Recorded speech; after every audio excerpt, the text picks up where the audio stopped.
The words cracked through the five-star hotel lobby like a slap against the air. "Security, get ready to drag her out." Brian Turner's voice was sharp with venom slicing through the polished luxury of the Regency crest and pulling every gaze away from wine glasses, leather suitcases, and high-end suits toward one single person, Madison Clark. She did not move. She did not blink. She did not breathe sharply. She simply stood there still and straight like a spear, driven into cold marble, while the man in front of her poured every ounce of his small authority into trying to crush her in the very place he believed belonged to him. Horror and anger simmered beneath Madison's granite calm, but all Brian saw was a black woman he assumed had no value beyond being the target of his contempt. What made the moment so shocking was not just the cruelty in Brian's words, but the way he delivered them in front of a crowd, as if this were some performance where he was the mighty narrator. "I already told you," Brian growled, his cold eyes scanning every line of Madison's face as if searching for a weak point to shatter. "Your card clearly fake. Look again, this is not a budget hotel." His face twisted into a mocking sneer, the kind of smile that sent a chill down the nearby guests, not from the air conditioning, but from the poison seeping into the room. Madison felt every stare, surprise, suspicion, curiosity, even a few discreet nods of agreement, as if Brian's humiliation of her made sense. She heard the whispers slicing at her dignity like blades. But no one noticed the most frightening thing in that moment was not the humiliation, it was the clarity. Madison did not argue. She did not protest. She did not explain. She let Brian empty his rage like a man drunk on borrowed power, because that silence was revealing the truest portrait of who he was and the entire system he represented. The scent of expensive perfume thickened the lobby's air. Brian slammed his finger against the front desk counter, trying to create a sound of authority. "I am giving you 30 seconds to leave. If not, I will call the police. And trust me, I will tell them exactly what kind of person you are." A few guests paused mid-step. A man in a grey suit lowered his phone call and switched to video mode. A couple whispered, "This is getting serious." Seeing the attention, Brian grew even more energized. He straightened his uniform, as if preparing for a Broadway debut.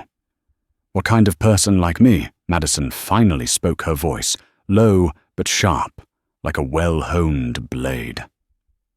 Brian seized the moment like a starving predator. Yes, the kind of person who tries to sneak into places far above her capacity. Someone gasped quietly. A middle-aged woman covered her mouth. A young man whispered to his friend, "I cannot believe he said that." But Brian, intoxicated by the spotlight, was blindly unaware of the crowd's reaction. In his mind, he was the hero of the hotel, protecting the prestige of the Regency crest from an intruder he invented. Madison drew in a long, steady breath. Her heartbeat slowed. Each inhale formed an invisible shield, not because she was weak, but because she was waiting for the exact moment Brian would expose everything she needed to bury his career. And then it happened. "I am calling 911 right now," he declared like some dispenser of justice. "You will be escorted out of here in front of everyone." A black woman causing trouble at a 5-star hotel during the night. Let us see what the police think. Madison lifted her head, her eyes calm and icy like the sea before a storm. "Go ahead." 2 words. Small. Precise. Razor sharp. Brian faltered for half a second, but half a second was enough to show he had not expected that. He wanted her afraid. He wanted her crying. He wanted her collapsing, not standing tall, challenging him with eyes that did not flinch. But arrogance had misled him. Brian lifted his phone and dialed. His voice turned theatrical 911. "I am a manager at the Regency Crest. A black woman is threatening guests and staff. She might be armed. Send units immediately." Several guests' jaws dropped. One whispered, "He is lying outright." Another looked at Madison with sympathy. Madison did not look at any of them. She only looked at Brian, as if engraving every detail into permanent memory. Brian hung up, satisfaction radiating off him. "The police will be here in 5 minutes. You should prepare your story."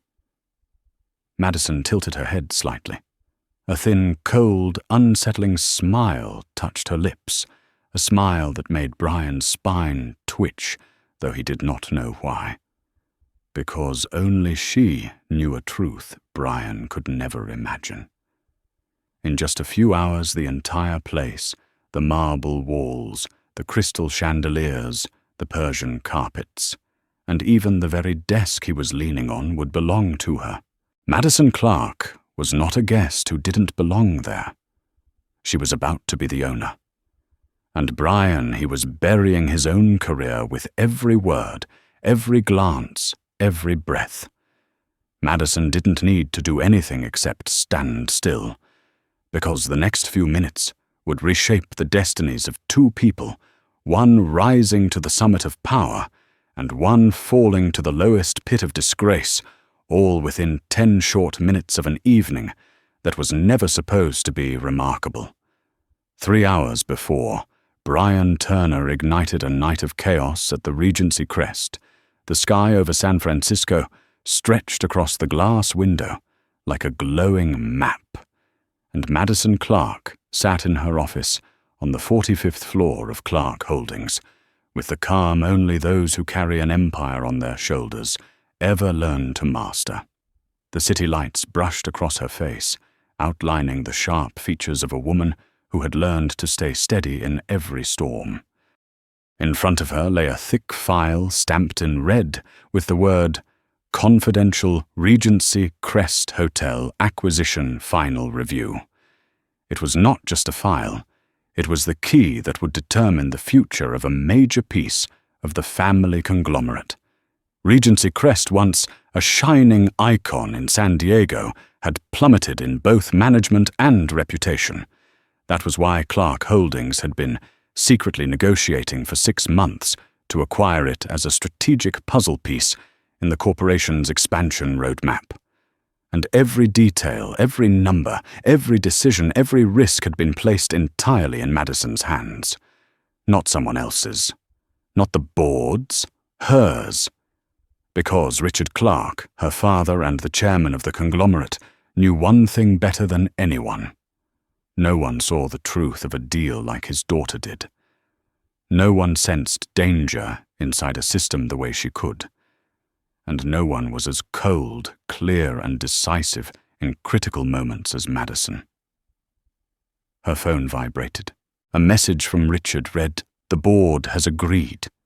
We are only waiting for your final evaluation. The contract will be signed on Friday. Confirm as soon as possible." Madison read the message with a mix of pressure and pride. This was the Clark family's way.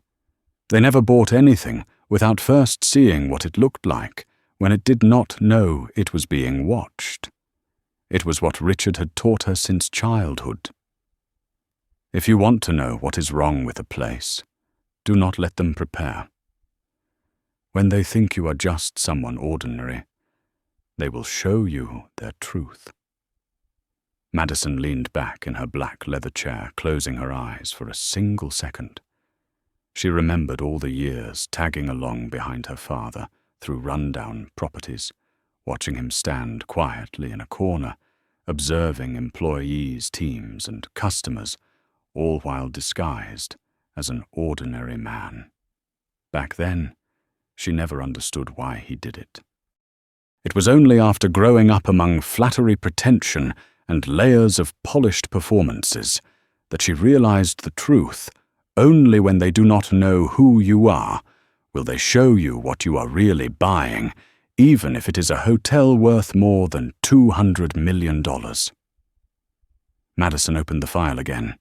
The pages revealed more about the Regency Crest than any glossy report ever could. Customer complaints, steadily rising over 4 years, vague notes about discriminatory behavior, an unusually high employee turnover rate, and constant changes in mid-level management.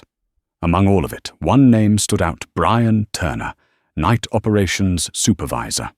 6 complaints in 2 years. Notes reading internally advised. No suspensions. No terminations. Madison drew a line beneath his name. A strange sensation ran down her spine. A sharp intuition. This man would be a problem. What she did not know was that only a few hours later, this very man would open the door to the entire truth of the deal by humiliating her in the lobby. While she continued reviewing the file, Madison received a video call from Emily Warner, head of legal, who had been with Clark Holdings since both were interns. Emily was in the San Diego office, her expression tense. "I just rechecked the training records for the Regency Crest," Emily said, her voice rough from a long day. "Something is off. They signed with a fake training company. It does not exist. This is a cover-up." Madison raised a brow. "A cover-up?" "Yes. Hotels with discrimination issues do this. They mark training completed, but nothing actually happened." Madison exhaled softly, like she was blowing fog off a mirror to see what lay behind it. "Then there is only one way," she said. "I have to go see it myself tonight." Emily hesitated for a moment. "You want to go alone?" "No staff, no. If they know I am coming, everything will be cleaned up." Emily sighed. "Then at least be careful. I will stay on call in case anything happens." Same as always, Madison smiled, except this time there will be a lot more to write in the report. After the call, Madison stood up, adjusted her hair, closed the file, and stepped toward the glass cabinet, holding her unbranded field identification card, the one she used for undercover evaluations. A small movement, but the beginning of a chain of events that would shake the hotel within hours. When the elevator opened on the ground floor, Madison was no longer the executive, no longer the heiress, no longer the jewel of the Clark family. She was simply a black woman in a modest blazer, carrying a work backpack and a sleek handbag. Someone any hotel employee could easily misjudge. Someone society was always ready to judge by appearance. And strangely, that was the very thing that protected her from artificial politeness, allowing her to expose the truth she needed. As she stepped into the car, the family's driver, Mr. Daniels, opened the door and asked, "Should I wait for you at the Regency Crest?" Madison shook her head. "No need. I do not want attention. I will call if I need you." The car glided through San Francisco's golden-lit streets. Madison watched the city blur past her father's words from years ago, echoing in her mind, "Real power does not come from walking into a place where people greet you. It comes from walking into a place where they think you are nobody, but you are the one who holds their future." Madison closed her eyes, breathing steadily. She did not know what would happen tonight. She did not know who would reveal themselves. But she knew one thing: whatever truth was buried, she would find it. Whether it surfaced quietly or exploded through a blatant act of disrespect in front of a crowd. And of course, she had no idea that only a few hours later, Brian Turner, the name she circled in red, would lead himself to the very downfall he feared more than anything, all because of one choice: misjudging a woman and underestimating her silence. And all of it would begin the moment Madison stepped through the revolving doors of the Regency Crest, a night that would decide fate, a night where she intended to evaluate a hotel, but would discover that what was truly being evaluated was the people inside it. The Regency crest rose before Madison, like a fortress polished to perfection, under San Diego's nightlights, its towering glass reflecting the shimmering ocean sky, while the salty sea breeze pressed against every step she took. But Madison knew one thing. Clearly, beauty was always the paint that hid the rot beneath, and her mission tonight was to see straight through that paint. She brushed a hand through her hair, adjusted her blazer lapel, and walked through the stainless steel revolving door, the first doorway, leading her into a battle she could never have imagined would become so brutal. The lobby glittered with crystal chandeliers, the deep chime of an antique clock echoed steadily, and the scent of expensive perfume mixed with the cold air from high-powered air conditioning units.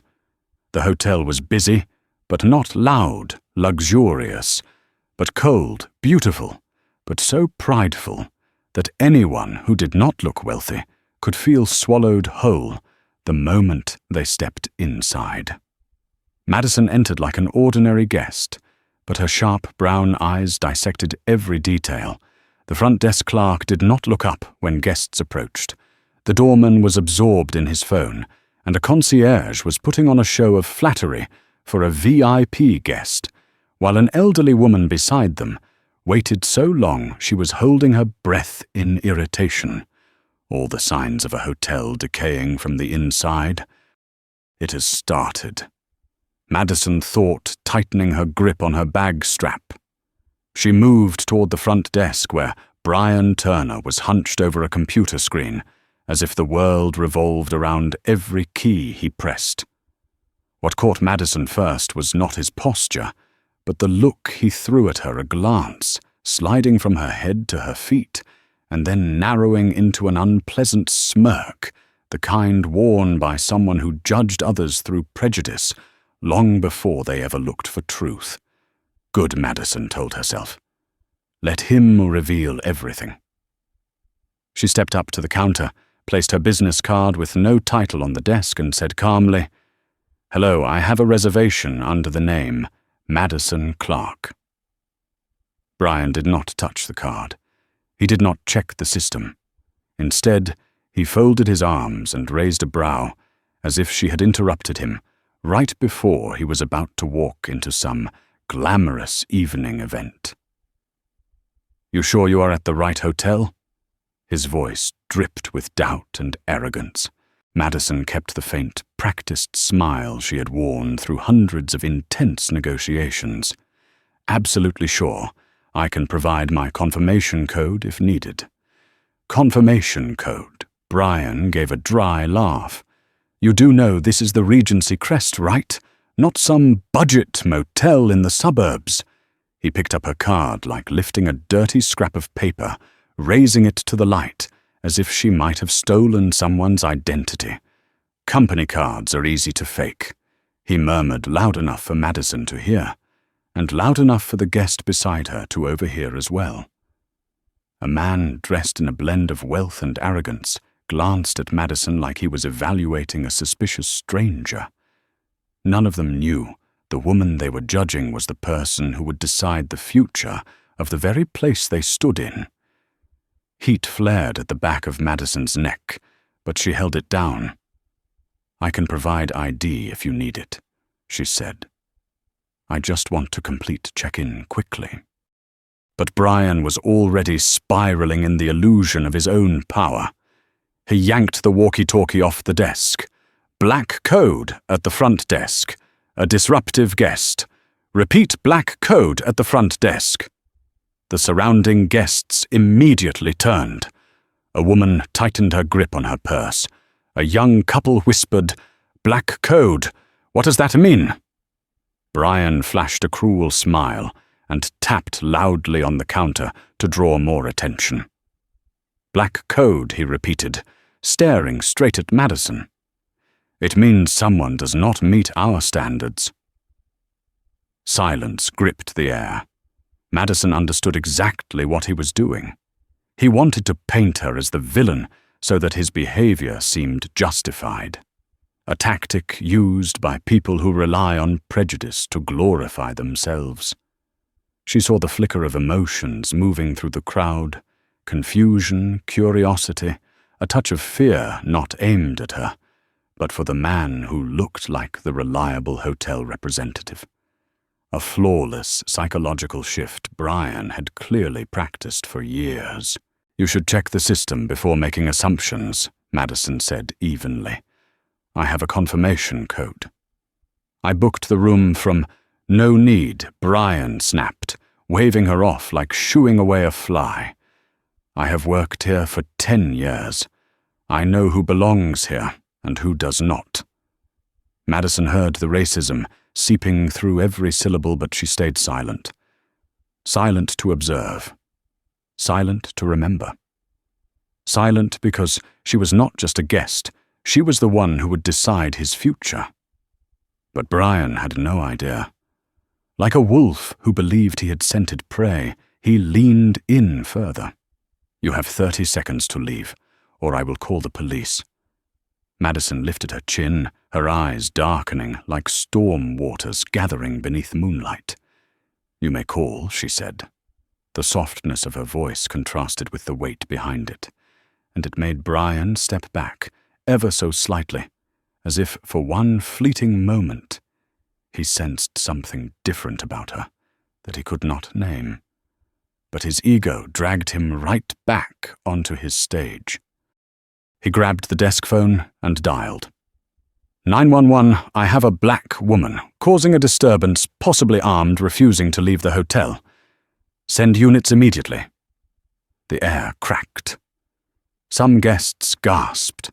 A few looked at Madison with fear. An older woman shook her head in disapproval. Madison stood still, hands at her sides, her heart tightening, but her face impossibly calm. She felt every word he spoke, landing on her like cold wind, cutting through fabric. Not because she was afraid, because she was witnessing exactly what she had come for: the truth of a system rotting from individuals like him. Brian hung up, folded his arms, and smirked with dangerous satisfaction. "Police will be here in 5 minutes. You should be ready." Someone was recording. Someone was pressing their lips together. Someone had just misjudged the woman standing before them. And only Madison knew what this night was truly unfolding into.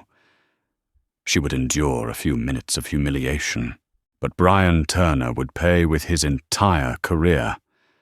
Because she was not just a black woman. She was Madison Clark, the heiress of Clark Holdings. The woman standing inside a hotel that would belong to her family in exactly 2 days. And the man insulting her in the lobby had no idea he had just turned himself into living proof of why this acquisition was necessary. Madison drew a deep breath. No one could hear her heart beat, but a powerful instinct ran down her spine. Tonight will change everything. And just as that instinct warned her, Brian Turner now had exactly 5 quiet minutes left in his career. The wail of the police sirens sliced through the air outside the Regency Crest like a blade, tearing the atmosphere in half and forcing the luxurious lobby into a suffocating, chilling silence. Guests holding cocktail glasses froze mid-sip. The man in the grey suit recording the scene quickly adjusted his camera angle to capture even more, and Brian Turner straightened up like a predator, suddenly re-energized, his eyes gleaming with a toxic excitement, as if the police were arriving to pin a medal on his chest. Madison remained exactly where she was, quiet and unmoving like a stone pillar at the eye of the storm, her gaze steady, unflinching, untouched by fear. Outside, the red and blue lights splashed across the glass walls, reflecting on her face with a strange calmness, a calmness no one else in the lobby could comprehend. The revolving door spun open.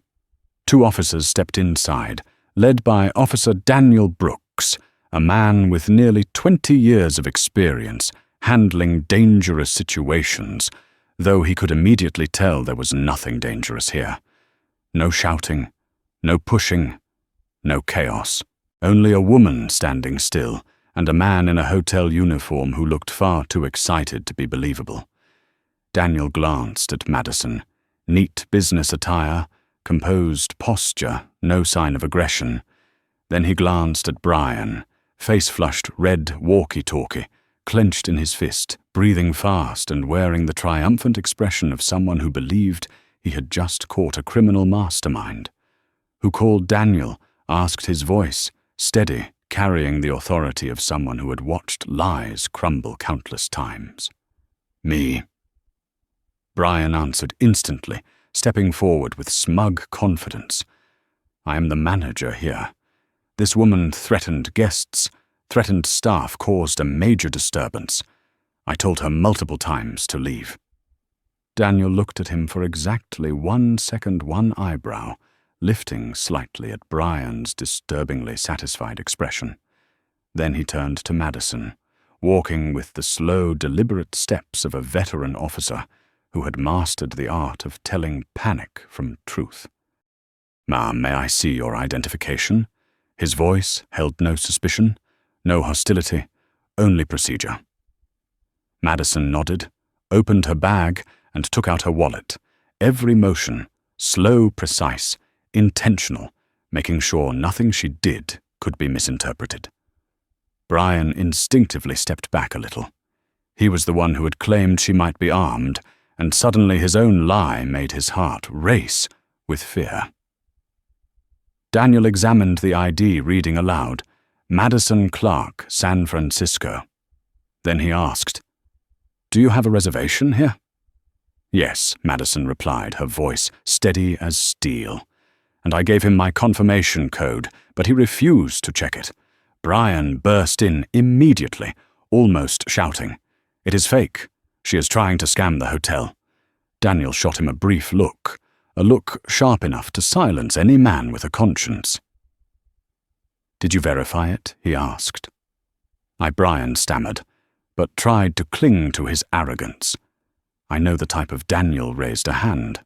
The type of what silence so cold it felt frozen, swept over the lobby. Guests recording shifted nervously, their eyes locked on Brian. They knew he had crossed a line that could not be denied. Brian felt the collapse beginning and tried to backpedal with a weak, trembling voice. I mean the type of guest who does not match Daniel, nodded slowly, as if he had heard excuses like that his entire career. "Where is your system? Show me the booking." Madison handed over her confirmation code. Daniel took it, passed it to Brian. "Check it." Brian swallowed hard, his fingers shaking as he touched the keyboard. For the first time that night, he was forced to actually do his job. The system beeped. A green light blinked. A line appeared.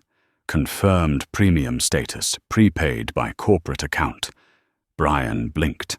Once. Twice. And then the color drained from his face. Completely. His body sagged like the truth had punched the air out of him. Daniel looked at the screen, then at Madison, his voice respectful. "All information is valid." The entire lobby collectively gasped, not loudly, but with a stunned ripple. A wave of shock that swept across every person recording. Daniel handed Madison's ID back to her. "Ma'am, you have done nothing wrong. I apologize for the trouble." A simple sentence, yet heavier than any accusation. Madison nodded gently, her eyes never leaving Brian. She did not need to speak. Her silence spoke louder than anything. Brian whispered, I did not, but the words died in his throat.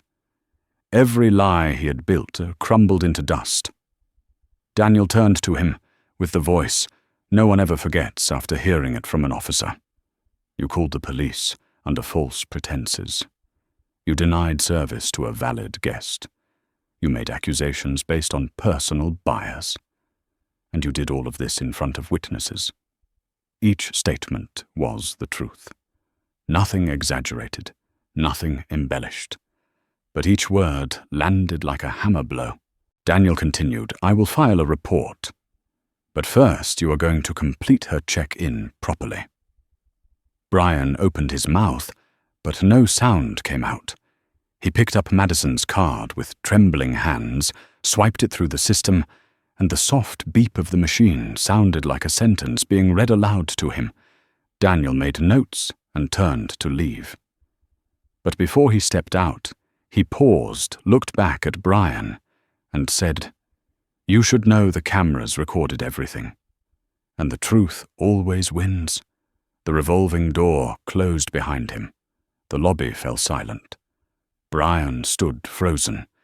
Madison looked at him with calm eyes, but beneath that calm was something that chilled the spine, a warning that needed no words. Because she knew, and only she knew, that this was not the end.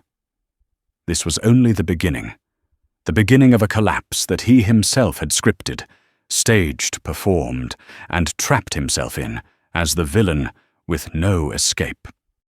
Brian Turner had just experienced the most humiliating moment of his life.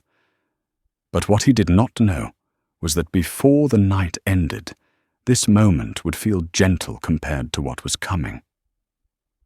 Madison tightened her grip on her bag and closed her eyes for 1 second. Her father's words echoed in her mind. "If you want to see the rot in a system, let it reveal itself." And the Regency crest, it had just revealed everything. When Officer Daniel Brooks stepped out of the Regency crest lobby, the air seemed to drop several degrees, as if the truth itself had swept a cold wind through the polished marble. Madison remained still for one more beat to observe the reactions around her, the confusion in the eyes of the middle-aged guest, the flicker of shame crossing the young couple's faces, and the mix of curiosity and fear in the phones still secretly recording. But she was not looking for sympathy. She was looking for signs of a structure rotting from the inside, and she saw it in every hesitant glance, in every complicit silence, in every employee who lowered their head and chose not to intervene. She knew one thing with complete clarity.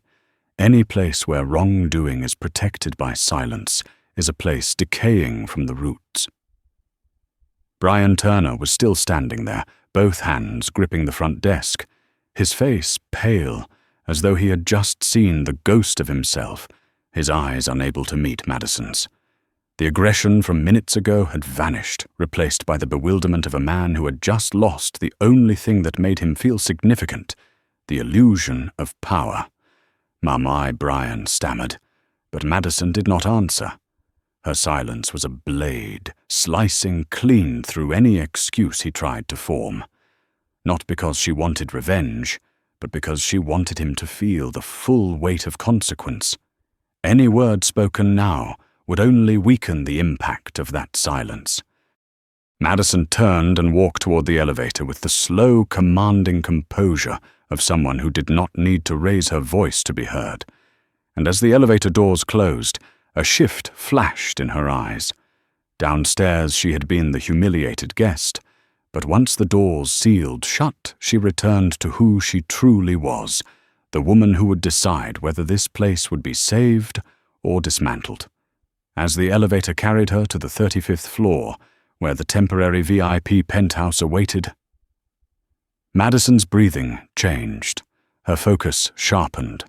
She shifted into analytical mode, like a strategist stepping out of the battlefield and diving straight into the control room. The suite opened with the scent of oak wood and warm amber lighting. Its luxury did not impress her. It only highlighted the contrast between the polished facade above and the disgraceful behavior below. She set her bag on the glass table, opened her laptop, and her eyes sliced through line after line of information. The first incoming message was from Emily Warner, who had stayed on alert in case anything happened. "Are you okay? We heard the police showed up." Madison typed quickly. I am fine. They saw the truth. I am beginning a deeper assessment. Be ready. Then she opened the folder labeled Regency Crest Internal Assessment. The first pages were familiar revenue reports, occupancy rates, operating costs, staffing lists. But she had no interest in the pretty numbers on the surface. Outsiders saw this hotel as a $210 million property. But Madison knew its true value lay in how the people inside operated it, and that was what she was about to uncover. Page 14 revealed the first crack. Complaints, 128 cases in the past 18 months, highlighted in yellow. Under it, bias and discrimination allegations, 39 cases. Madison's heartbeat tightened as she scrolled down the list of names. 14 black guests, 8 Latin guests, 6 Asian guests, 4 immigrant families, and 7 incidents linked to Brian Turner. Every single one stamped with the same phrase, resolved internally. That phrase burned in her chest. Resolved internally meant victims were silenced with empty apologies, or worse, small settlements to avoid lawsuits. No one was fired. No one was disciplined. No one was investigated. She opened the training records section. A spreadsheet appeared, but nearly every entry was hollow. Boxes checked completed, but no attached documents, no specific training dates, no proof of attendance. A cheap cover-up. A common trick in the industry, but Madison was not someone who fell for tricks. She opened an email draft and typed, "Emily, confirm for me whether the Regency Crest has conducted any legitimate anti-discrimination training in the past 3 years." 10 minutes later, Emily replied, "None." They forged the records. Madison's fist tightened. This was no longer a personal confrontation between her and Brian. This was systemic. A system built on abuse of power, upper management negligence, and a culture of protecting discriminatory behavior. Wanting to see just how deep this rot went, she opened the list titled Incidents Involving Staff. Brian Turner's name sat at the top. 7 formal complaints, 12 employee reports with notes such as inappropriate attitude, disrespectful remarks toward guests' abhorrent racial bias. Not once was he disciplined. Every case ended with the same conclusion, addressed verbally, a phrase used by weak management to hide the fact that they did nothing. Madison typed into her notes, "Not a personnel issue, a cultural issue." At that moment, another notification appeared from the hotel's internal system, and she froze. An email from the general manager of the Regency Crest to all management staff, sent just 7 days earlier. Reminder: maintain the hotel's guest image standards at the lobby. Certain categories of guests should be handled quickly to avoid affecting overall experience. Madison reread the phrase, certain categories of guests. A polished way of saying racial profiling. What made her blood run cold was the final line, Brian Turner will oversee lobby supervision during peak hours to ensure this. To ensure this. It meant management knew he discriminated, and they used that bias to filter out guests they didn't want, not only covering it up, weaponizing it. Madison leaned back, hand on her forehead, feeling a wave of anger and disgust. She forced herself to stay composed because, when a system is rotten, emotion cannot guide the decision. Logic must. She turned on her recorder and spoke. Date, time, Regency Crest. Initial assessment, the operational structure shows clear systemic bias, evidence of cover-ups, falsified training documents, and protection of personnel involved. Initial findings are sufficient to recommend full managerial restructuring. When she stopped the recording, a realization washed over her. The humiliation she endured hours ago was no longer pain. It was fuel, fire. The truth was unfolding in front of her like a completed mosaic, and she knew the night was far from over. There was more to expose, more dust to sweep away, more truth to drag into the light. She looked down toward the lobby from the window. Brian Turner was on the phone, looking frantic. But it did not matter, because Madison understood clearly the last moment he believed he had any power was the moment she walked into this hotel. From here on, the story belonged to her, and to the justice she was about to bring to this place. Madison typed the final lines of her notes and closed her laptop, taking a slow, deep breath, as though preparing to step into a deeper layer of the maze that the Regency crest had carefully hidden for years. The penthouse was still brightly lit, yet inside her, everything was sinking further into darkness. Not the darkness of the room, but the darkness of a system built from prejudice, abuse of authority, and falsified reports. She stood, walked to the temporary file cabinet, prepared for VIP guests, opened the bottom drawer, the one most people ignored, and pulled out a small box labeled with fading letters, "Internal Issues, Staff Only." A box that no professional hotel would ever let a VIP see, much less an ordinary guest they believed she was. Madison set the box on the table, unfastened the string, and the moment the lid opened, hundreds of pages nearly spilled out as though they had been waiting to escape their confinement. Staff reports, incident notes, internal emails, abandoned disciplinary files. She pulled the first sheet, then the second, and within minutes, a picture revealed itself with brutal clarity. The Regency crest did not have a Brian Turner problem. It had a network problem. A network of individuals, shaped by complacent supervisors, protected by a cover-up machine, and guided by a culture of remove any guest who does not look appropriate. Very quickly, Madison found the name of another front desk employee, someone she had not encountered that evening, Elizabeth Ward. The notes read, "Cold behavior toward Asian guests. 2 complaints in the year 2022. No action taken. A doorman, Tom Riley, accused of discrimination toward Latin guests, refused to open the door, citing security. No action taken. Another lobby supervisor, Michael Burns, repeated unnecessary ID checks for black guests. No action taken. A single thread connected every file. No action taken. No investigation. No improvement.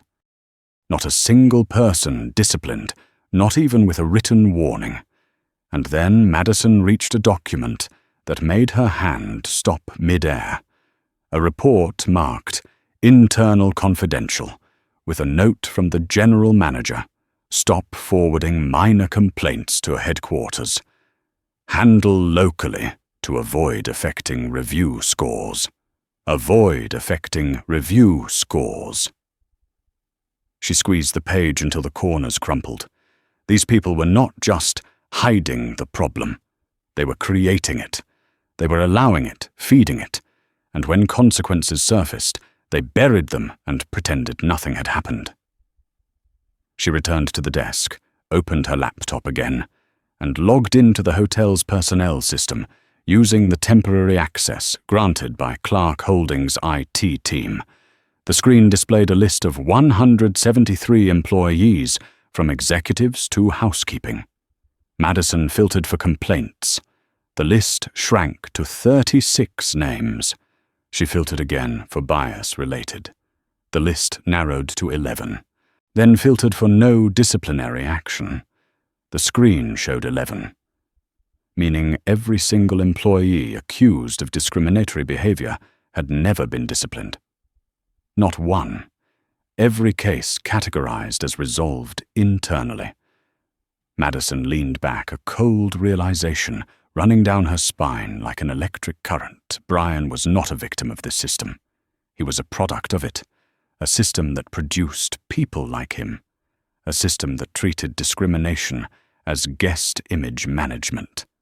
And now all of it was in her hands, the hands of someone they assumed was a misplaced guest.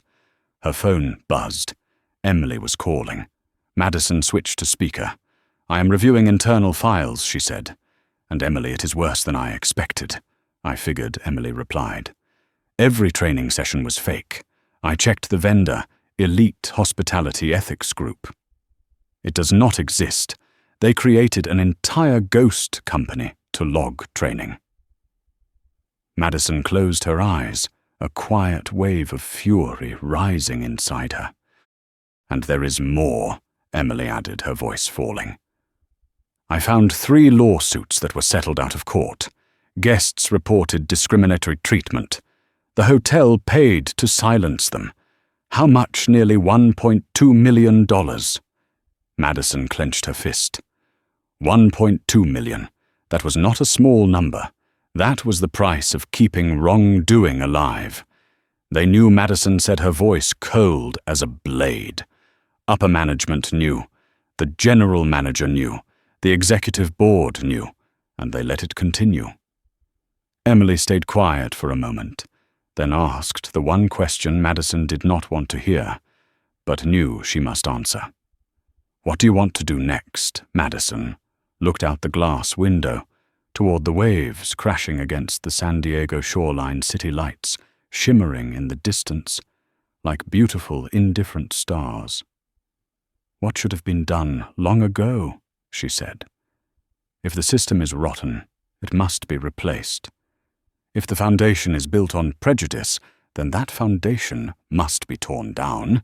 She opened the box again, this time pulling out a worn file labeled Incident Records, prior to the year 2020.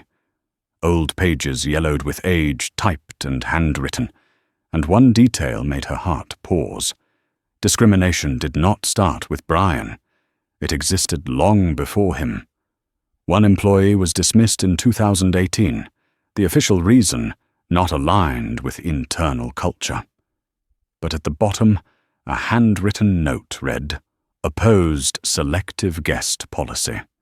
The hotel fired the person who opposed discrimination and kept those who practiced it. Madison set the file down her hand, trembling slightly. Not from fear, but from the immense truth settling over her. What happened to her tonight was not an isolated incident, not a momentary mistake.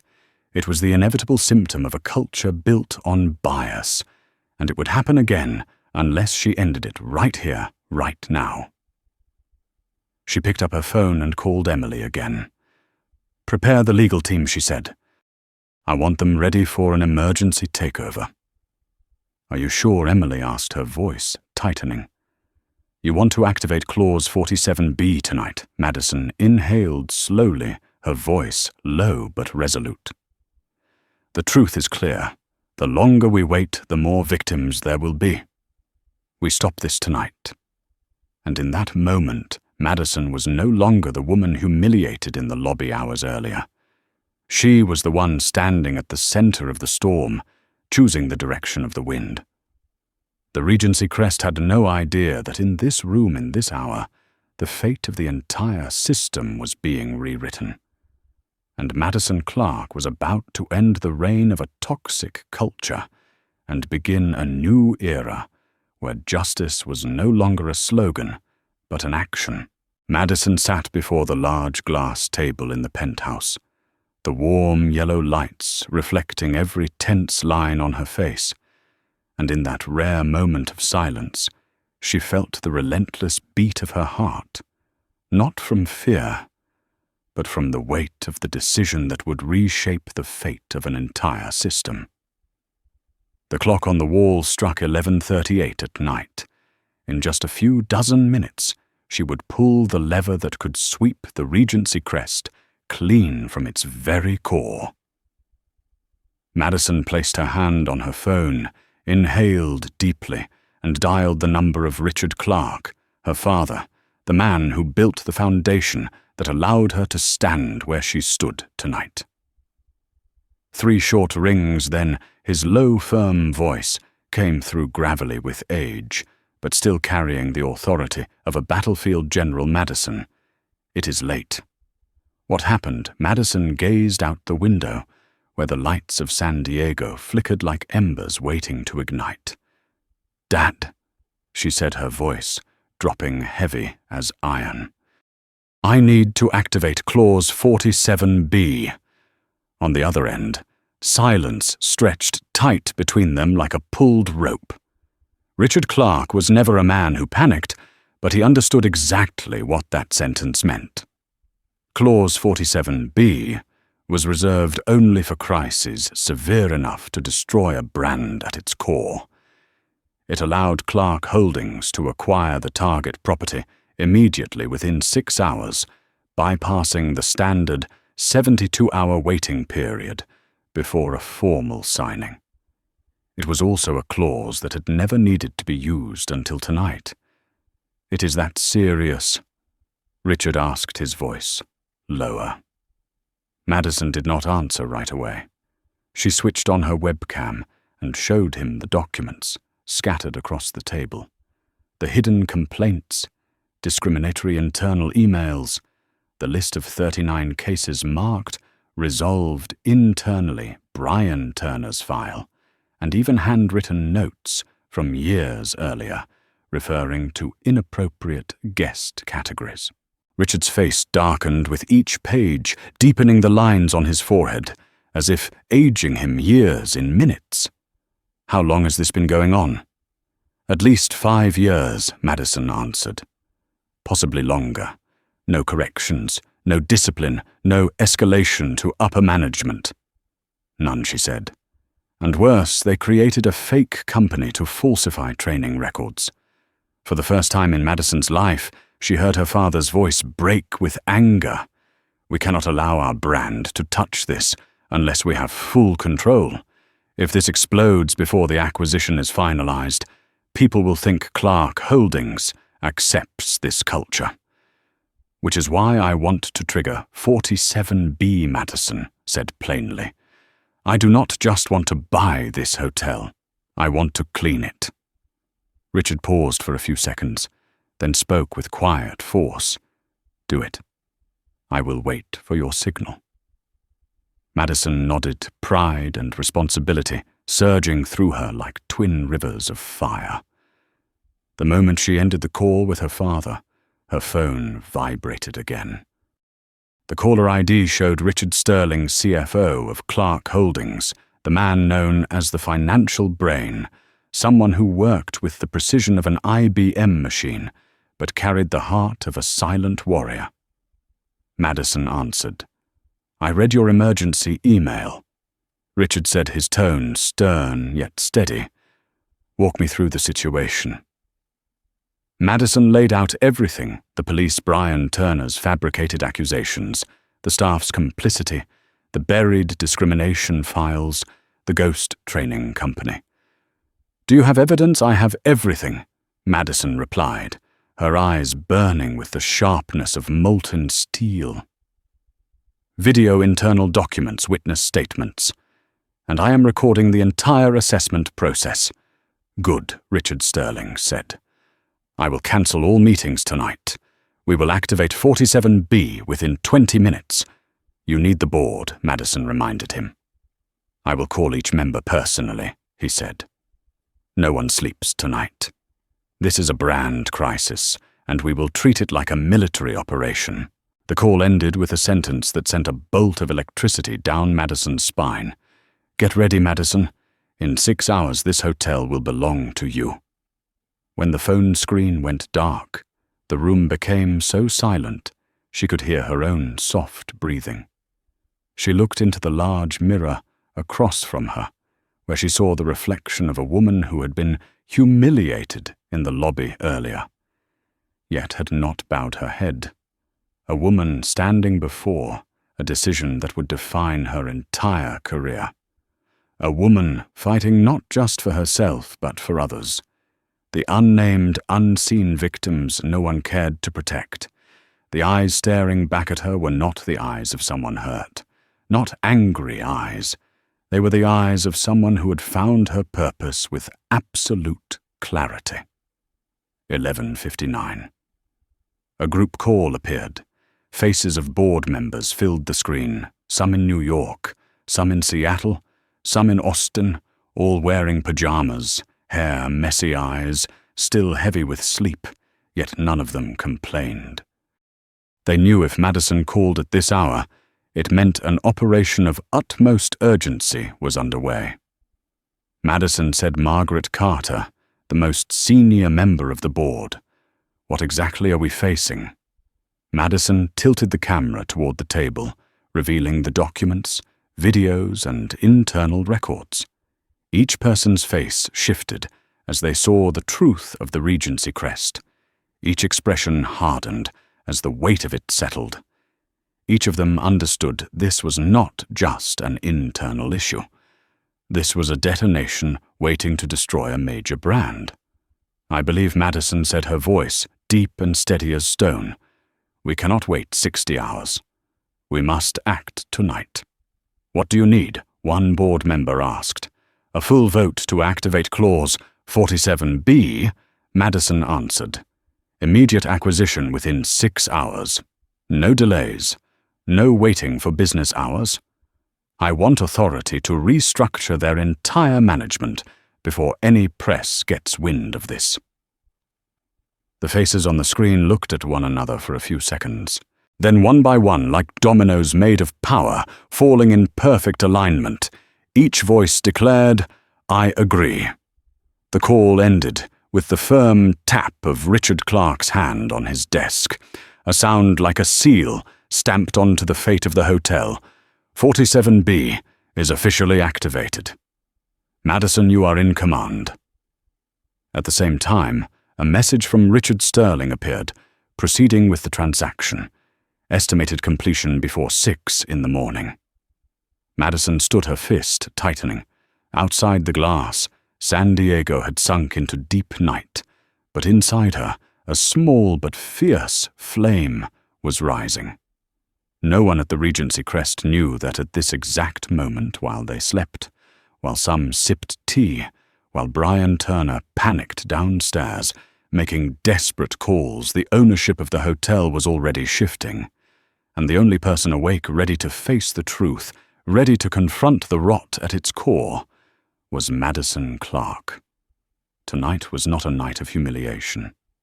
Tonight was a night of awakening. A night when an empire changed hands, and Madison, the woman they dismissed, insulted and mocked, was the one holding the pen, rewriting their entire future.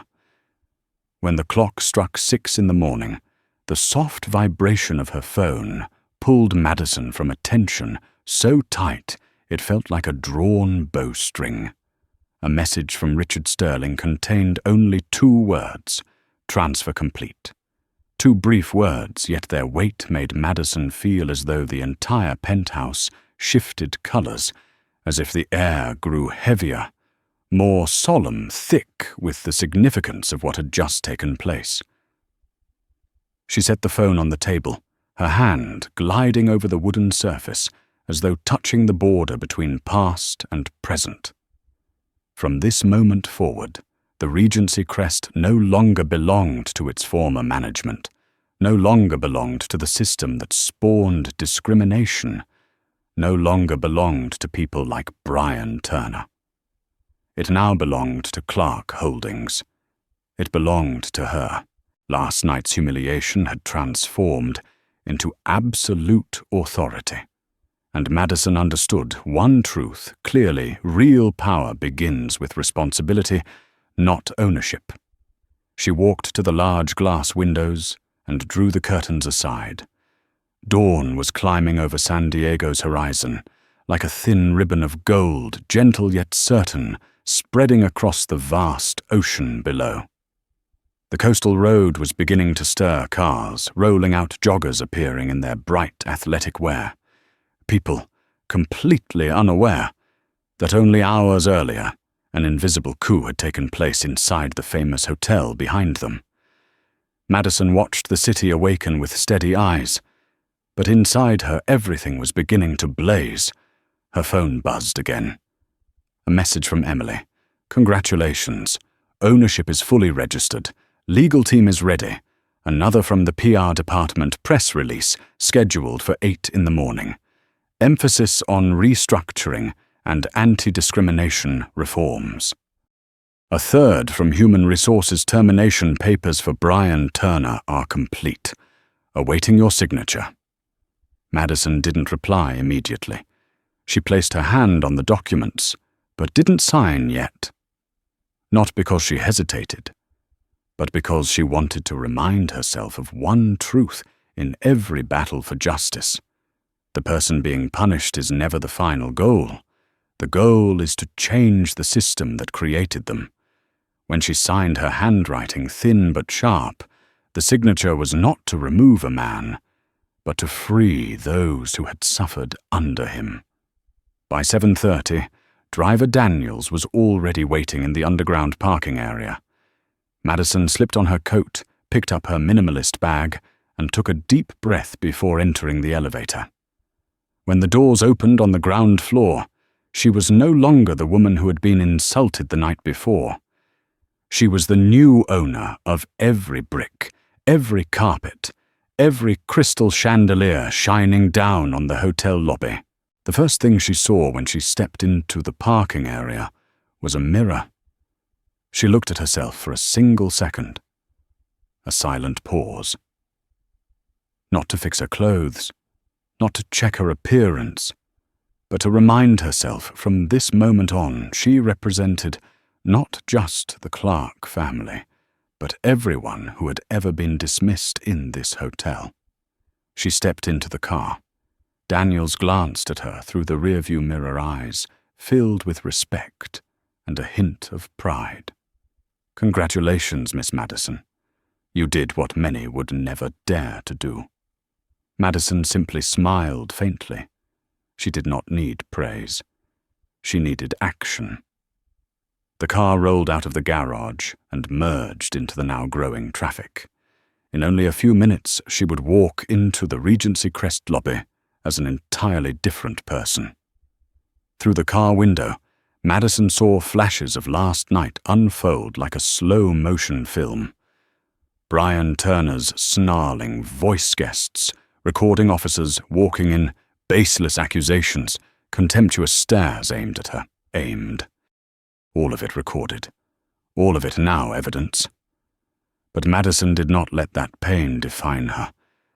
She let it drive her. When the car stopped at the grand entrance of the Regency Crest, the lobby inside was operating as though nothing had happened. A new doorman stood at attention. The concierge smiled politely at guests. Suitcases rolled across the marble floor. A perfect morning. Beneath it, an earthquake was waiting.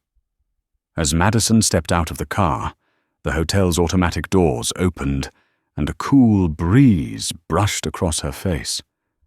And the first person she saw was Brian Turner, exactly as she had predicted. He stood behind the front desk, his face worn from a sleepless night, his expression hollow with lingering confusion after suffering the worst night of his life. But when he saw Madison walking into the lobby with steady steps, calm eyes, and the unmistakable aura of someone holding absolute authority, his face changed. His eyes widened. His mouth fell open slightly. His shoulders collapsed inward, as if the biggest mistake of his life were walking toward him once again. Madison walked straight to the front desk, and this time no one dared to breathe too loudly. No guest whispered. No employee looked away. The energy in the lobby shifted as though everyone sensed an invisible force entering the room. Brian tried to straighten his posture, swallowed hard, and attempted to salvage what little dignity he had left. "Miss, about last night, Madison didn't let him finish." She placed a thick stack of documents on the counter, gently, yet the sound struck like a hammer on stone. The first page was the official ownership certificate, stamped by the state and signed by Richard Sterling. "Mr. Turner Madison," said her voice, low and sharp as tempered steel, "I am Madison Clark. And as of 6:02 this morning, this hotel is owned by Clark Holdings, which means you are standing on my property." Brian stepped back half a pace, panic flooding his eyes. A front desk employee dropped their pen. An elderly guest nearby placed a hand over her chest, as if witnessing the most dramatic twist she had ever seen. Madison continued, not raising her voice, yet each word carved itself into the air. "And you, Brian Turner, are hereby terminated effective immediately for discriminatory conduct, falsifying reports, and contributing to a toxic environment." She placed the termination document on the counter. "Security will escort you out." Brian opened his mouth, but no sound emerged. The arrogance of last night was gone, leaving an empty, trembling shell of a man. But Madison was not finished. She could not be finished. Removing one man was only the beginning. Saving the system was the real mission.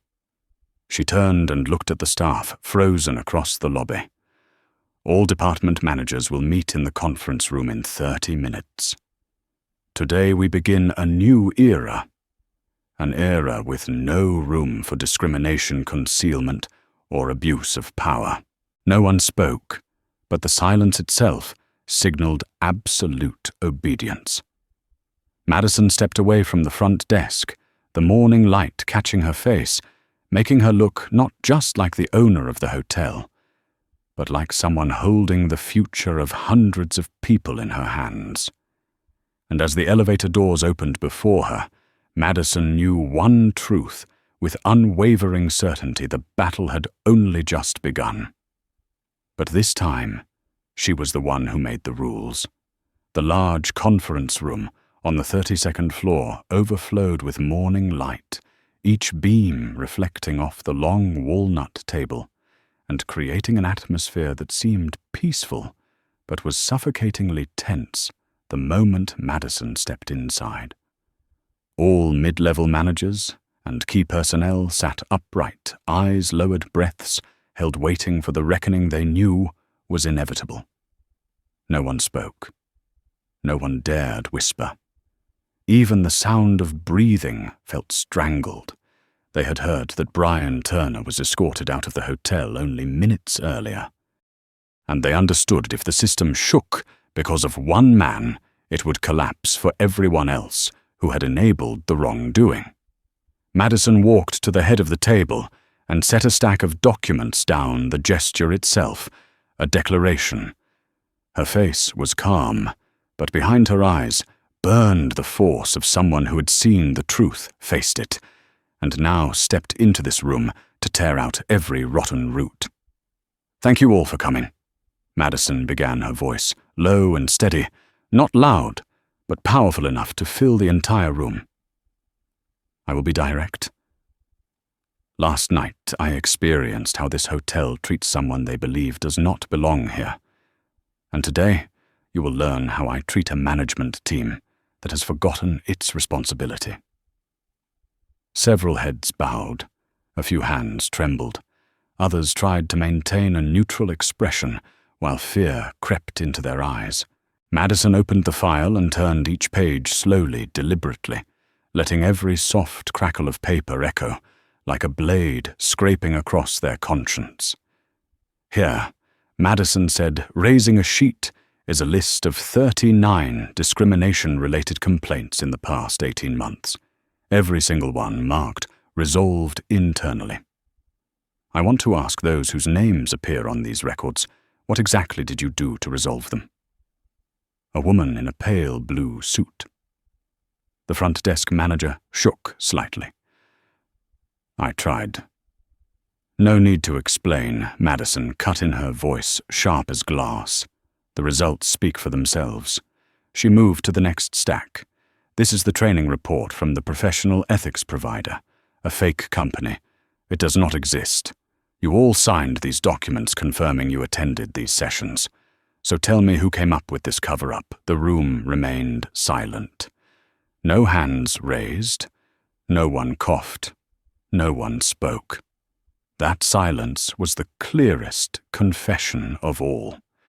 Madison laid each document on the table, grouping them like physical evidence of a system that had rotted over years. "I do not need to know who started this," Madison said, her gaze sweeping across the room, "but I know exactly who kept it alive." Restlessness rippled through every eye. Madison read off a series of names, those accused of discriminatory acts with no consequences, those who ignored guest complaints, those who protected Brian Turner and used him as an unofficial filter based on their own standards. She set the list on the table. "Everyone whose name I just called, stand up." 7 people slowly rose, faces pale, hands shaking. They looked at one another, but none dared object. Madison let them stand in silence, letting them feel the full weight of the moment. Then she delivered a sentence that felt like a career death knell. "As of now, you are all suspended, pending formal investigation. Security will escort you to human resources for instruction. All system access is terminated immediately." A man burst out. "You cannot." Madison met his eyes with a cold, piercing stare that forced him to swallow his last word. "I can," she said, her voice quiet but commanding, "because I own this hotel." No one spoke again.